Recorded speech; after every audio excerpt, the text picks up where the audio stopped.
Hello and welcome. For this reading, we're bringing through messages from the Arcturians.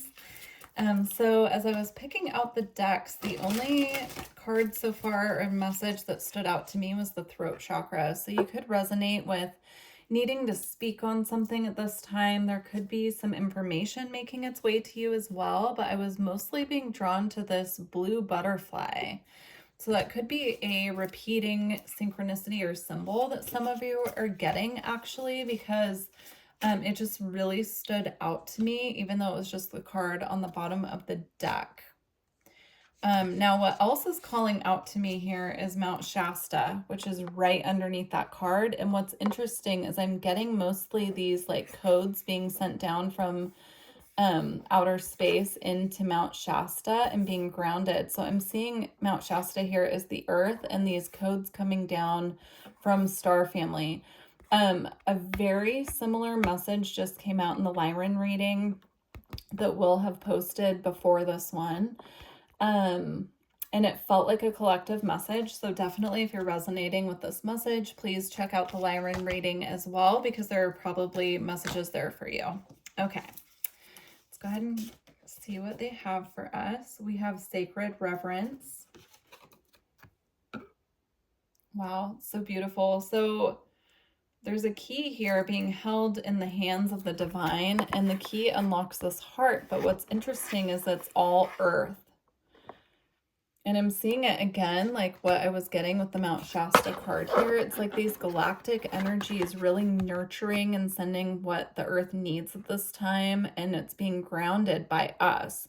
This is very similar to what just came out in the Lyran reading. So I feel like it's a continued collective message here. Because you can see here that there are clouds below this, right? But it's like, it's all earth. And there are stars and energies that just really are being grounded to earth at this time. So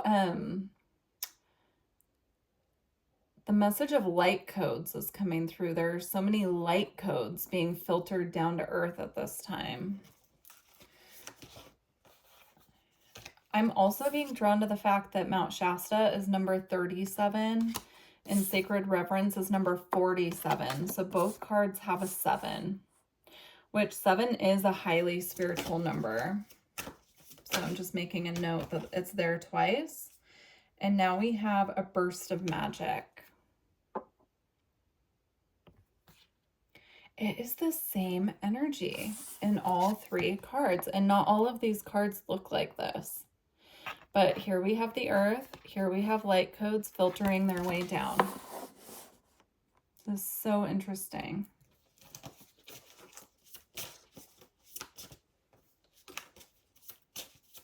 I actually really love when the Starseed readings link up like this, because it just shows how much our star families actually work together, right? Especially in crafting these messages and getting them to us. Because it's like a collective message that I feel like they're giving bits and pieces to each collective. So very interesting. Here we have birds of a feather. So this is about, I'm hearing, being on the same team. That's exactly what I was just saying before I looked at this card. It's like they're all working together to bring us the puzzle pieces of the messages that we need at this time. And even if you don't watch all of the Starseed readings, that's okay, because you're getting the pieces, the puzzle pieces that you need for your path. That's going to, in turn, assist them to anchor the codes to earth. Wow. Okay.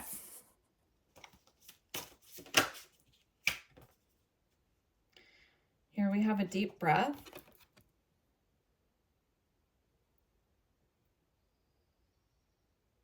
I just heard birds tweeting outside too. I don't know if the camera picked it up, but the birds have been very active outside. You know, it's spring where I live, and it's starting to really feel like spring. And so anyway, I'm picking up like the pink flowers from both cards here as well. With the lotus, I'm getting meditation is going to be very important at this time to assist our star families in integrating and anchoring these light codes to earth. And we have a 7 again, by the way. We have 7 here. We have 25 here, which equals 7. So we have 7, 7, 7, 7. And then we have a 12, so that equals, we have 48, which equals 12, which equals 3. Okay. Quieting the mind. Yeah, again, that's exactly what was coming through here. So as you can see here, it looks like light codes just really lighting up the chakra system, but they're also in a lotus. Here we have light codes being anchored down into this lotus. Yeah, meditation to ground and anchor the codes coming through at this time is crucial, is what they're saying here. Okay.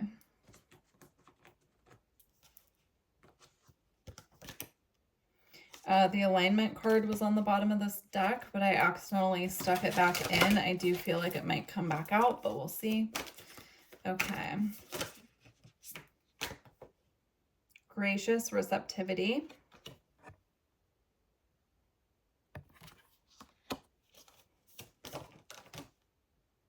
Transformation.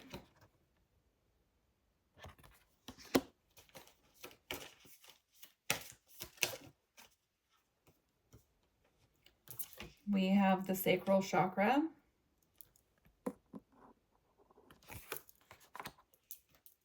And the infinite. Okay, so gracious receptivity and the infinite go together. I'm feeling this energy of, again, light codes kind of filtering their way down to us, and then we are the ones anchoring them to earth. These codes are coming from not only our sun, but also our star families. They're transmitting them to us. Gracious receptivity, this is very much representing that we are the ones receiving the codes. Can you see the crystals here on her crown? We're the ones receiving the codes and then acting as the transmitters, for lack of a better term. We're transmitting them to the earth because she needs these codes for her ascension at this time. And I'm getting the same message here with the added message that this is going to initiate, for some of us, Kundalini activations. So if you've had a Kundalini awakening, Kundalini activation before, you know what that feels like. You know what to expect. If you have not, you will definitely know if you're having one. It's a pretty intense activation energy. It typically comes in when you're sleeping or when you're falling asleep and you start feeling random sensations going on throughout your body, typically rising from the base of your spine up to your crown. And it's really just a clearing and a freeing of your life force energy. Now I'm getting Kundalini yoga, Tai Chi, like different ways to move the body, so that if you do feel like you're having a Kundalini activation, it can kind of like cycle through and free the energy up to move. That message, minus the Kundalini portion, did also come up in the Lyran reading. There was a lot about dance and Tai Chi, Qigong, yoga, different ways to move the body to circulate the energy.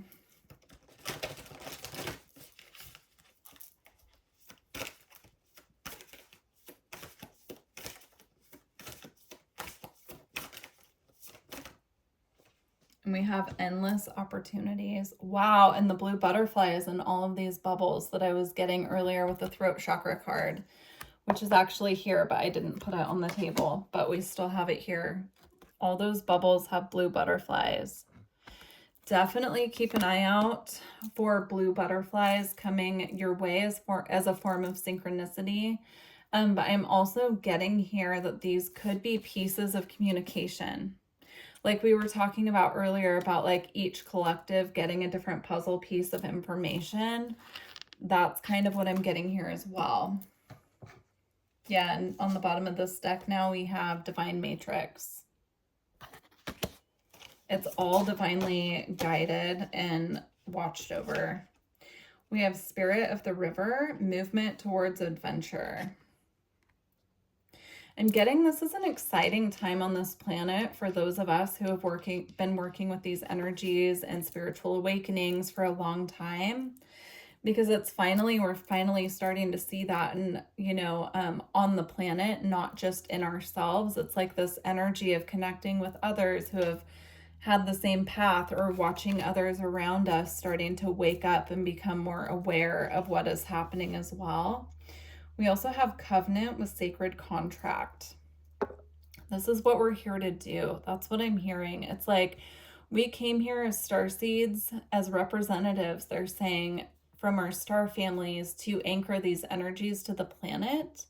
And so even if it's been, more of another number 7, I just saw that. This is huge.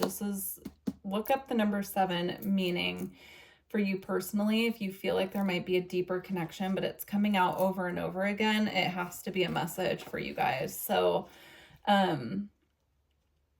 synchronicities all over this reading, right? The blue butterflies, the number 7, the lotus. We even have more lotus. Where did I see it? That's a scarab beetle, actually.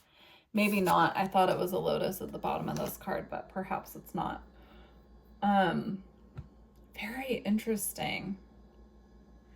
Anyhow, this is what we were brought here to do. And so we're fulfilling our contracts. And this is about us all being connected and doing this together. Okay. The message feels complete. Very interesting. Okay. I guess we're complete. That was the completion of this message for now. Please do let me know how this resonates for you. I'm going to get a closing card here, but please leave me a comment and let me know how this resonated with you. And don't forget to like the video if you made it this far, because these feel for sure like they're bigger collective messages. And so share them with anyone you think might resonate with them. I want these messages to reach, who they need to reach, because it feels like a bigger message for the collective outside of just those of us who resonate with these readings. So, okay. Closing message from the Arcturians, please.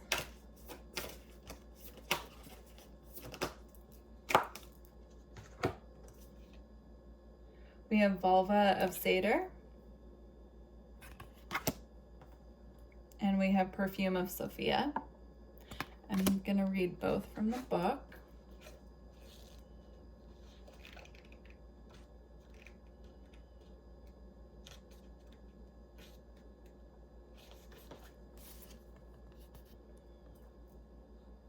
Your inner spiritual power can heal the circumstances in your life and our world in ways greater than you can realize.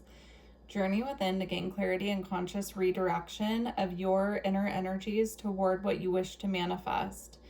Do not try to control what is happening. Instead, work to bring positive influence to bear so that you may contribute constructively towards shaping the outcome for the greatest good. Yeah, that is on point with these messages, most definitely. Okay, Perfume of Sophia.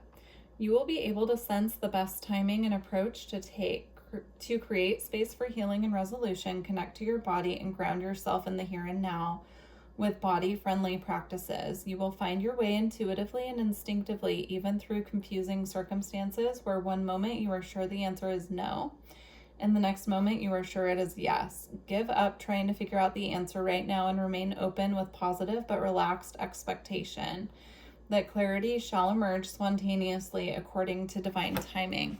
I was getting clairvoyantly with this message here that this is about how we're grounding the energies, and it ties back into that energy about moving, or that message about moving the body, doing Kundalini yoga. Like, it's just imperative at this time for us to be able to circulate the energies and transmit them to earth productively, that we are moving our bodies at this time. So that doesn't mean you need to have like rigorous exercise or anything like that, but it could even be just like turning on music while you're relaxing and dancing and moving the body. They're just showing me there's like stagnant energies that need to be cleared for these more potent energies that are trying to reach us. It's part of the integration process is what I'm being shown. So Very interesting. Please do again leave me a comment and let me know how that resonated with you. And I look forward to connecting with you all in the future. Take care.